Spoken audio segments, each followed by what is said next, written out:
In this video, I'm going to be showing you my top 5 strumming patterns to take anyone from a beginner to around an intermediate level, and each of these patterns leads on from the other in a really simple way to get you using a pick in the most efficient fashion, get your strumming sounding natural, and make strumming effortless no matter what song you're playing. This first pattern might sound basic, but it's really crucial, and try not to skip any steps here because depending where you are on the line, it can have a really big knock-on effect. So the chord I'm going to be demoing the first strumming pattern with is just a G. But I'm calling this the big G because we're using all 4 fingers. We're playing it in this fashion. And the strumming pattern is down, down, up, down, up, down. Down, down, up, down, up, down. Now that's not the most basic strumming pattern that we can use. The most basic one is just playing once per bar or once per beat.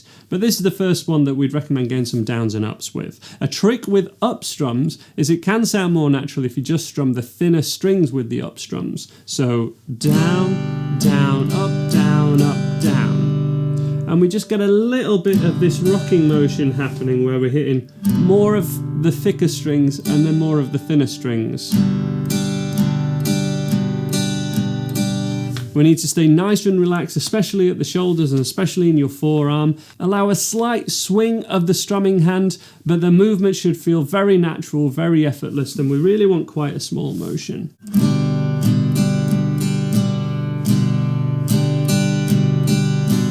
Down, down, up, down, up, down. A little bit of wrist motion is absolutely fine and should be encouraged.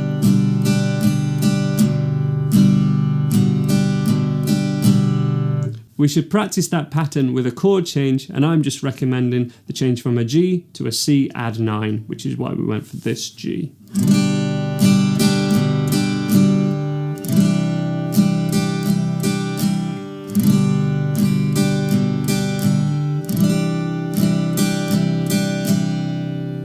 Now the whole point of that first strumming pattern is to really enable you to play this second pattern, which is the most common strumming pattern of all time.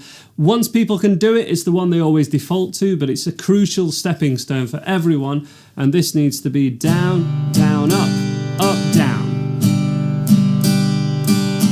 The weird thing here is we're not playing on beat 3, and not playing a down strum on a beat feels weird, and we need the hand to keep moving, down, down, up, down. And we have that little ghost strumming in the middle, but we don't need to think about that too much. Just try and think of the rhythm. Think of the rhythm more than anything. Down, down, down, down, down, down, down, down, down, down, down, down, down, down, down, up, down, down, down, up, down.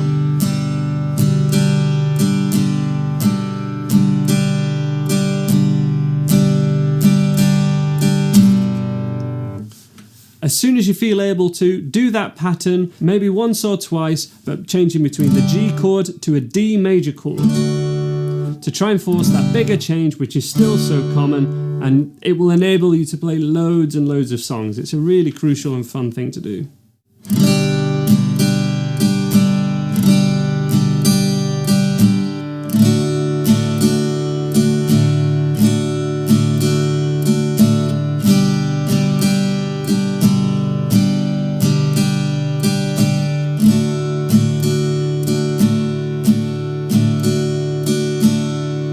I'm holding my pick just between the thumb and the first finger. If you find it easier to hold it with 2 fingers, that's totally fine as well. But as soon as we start to pick anything single strings, we're going to want to hold it like this. So it's a good thing that I would encourage you to look at for now.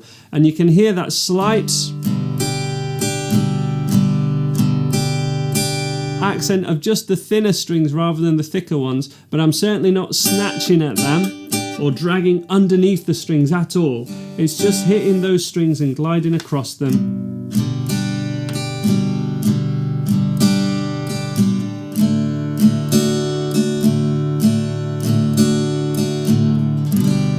In that fashion.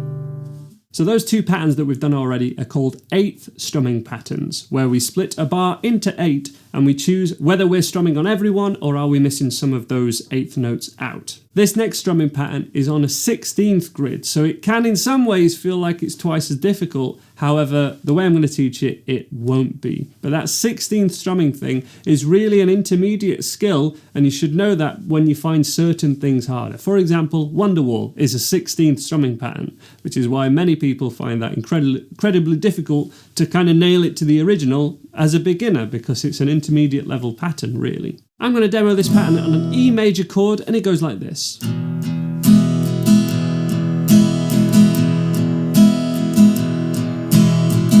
It's essentially a 2-beat pattern, and it's just down, down, down, down, up.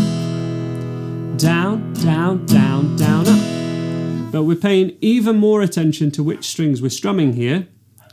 My next door neighbour's dog's really excited about this pattern, because we're going to strum the thicker 2 or 3 strings only on the first 2 strums, strum everything again, and then do an up strum just of the thinner strings.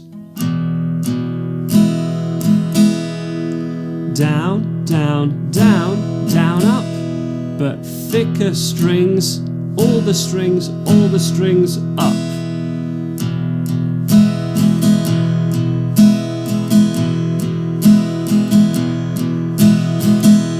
Again, if you're struggling, think about it from a rhythm point of view.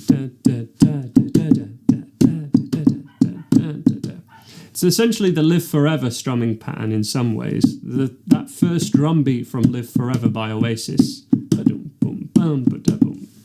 And that's a really helpful thing. Just come back to the rhythm point of view.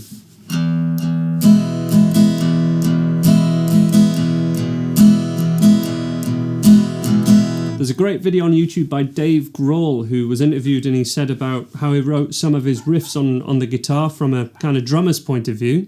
And he said he treats the thicker strings like they're the kick drums or the lower drums, and then the higher strings like a cymbal or a hi-hat. And that's a really great thing to be thinking about here. Boom, boom, ja, boom, ja, boom, boom, ja, boom, ja. Just thinking about it rhythmically. And my chord change there, we're just keeping it really simple from an E major to an A sus2.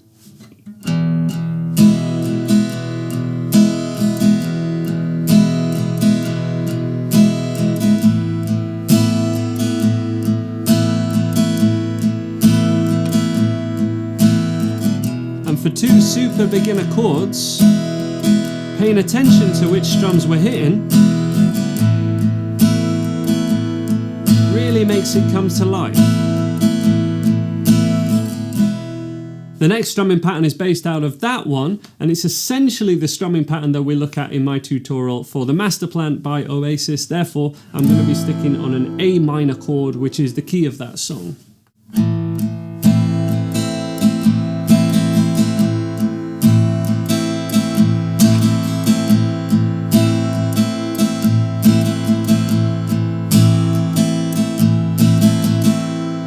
Now, of course, the minor chord's making it sound a little bit somber, but we could play a C chord, slide that C chord over to play a D,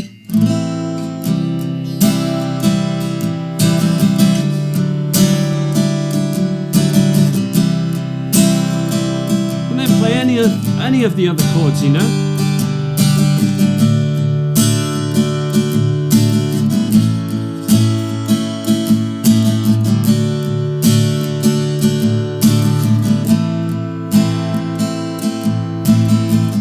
Down, down, down, up, up, down, down, up, down, up.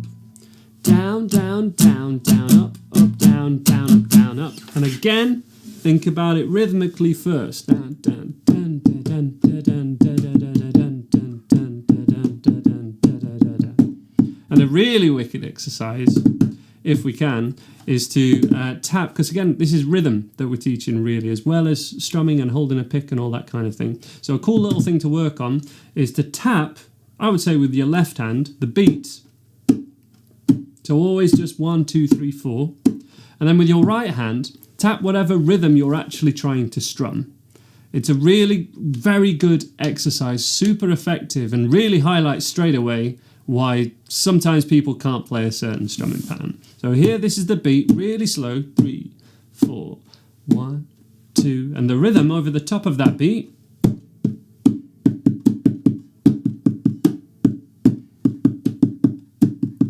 down, down, down, down, up, up, down, da, da, da, da.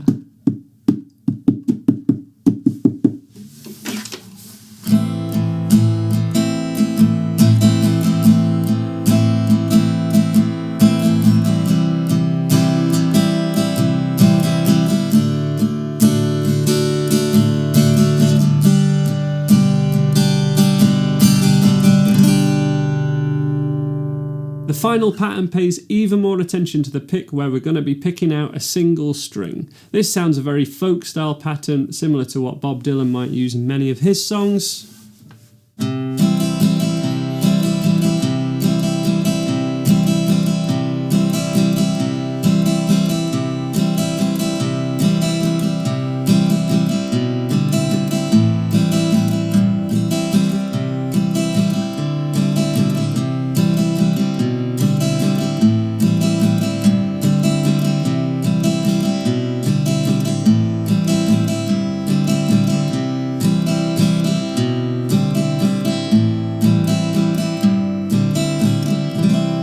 So again, the main focus is to get the pattern on one chord first and then see if you can do it with a progression. But because we're playing the root note of a C chord only, and then strumming the rest of a C chord with a down, up, so it's root note, down, up, we can then move through the C major scale,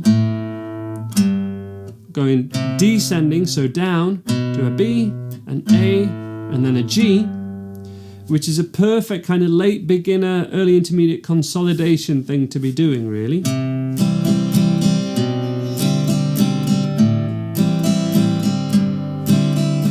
The pattern on its own on a C chord is just root note, down, up, down, up. The root note is just the lowest note that you want heard from a chord.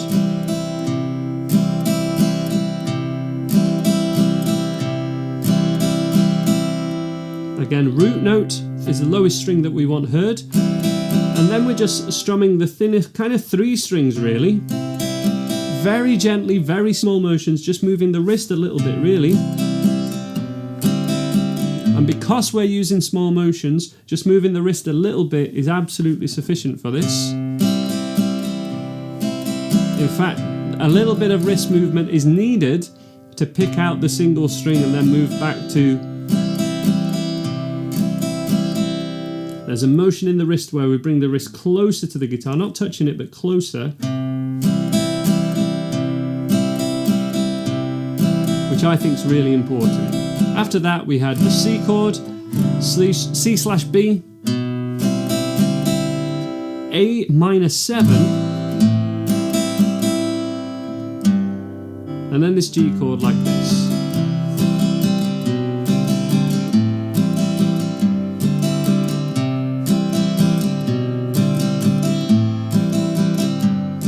So those are just some ideas of how you might be able to move your strumming forward, no matter what level you're at between beginner and intermediate level. And it can really highlight a few things for more advanced people too. Let me know any questions that you have in the comments below. Leave this video a like if you found it useful, and hope to see you again in another one of my videos. Bye for now.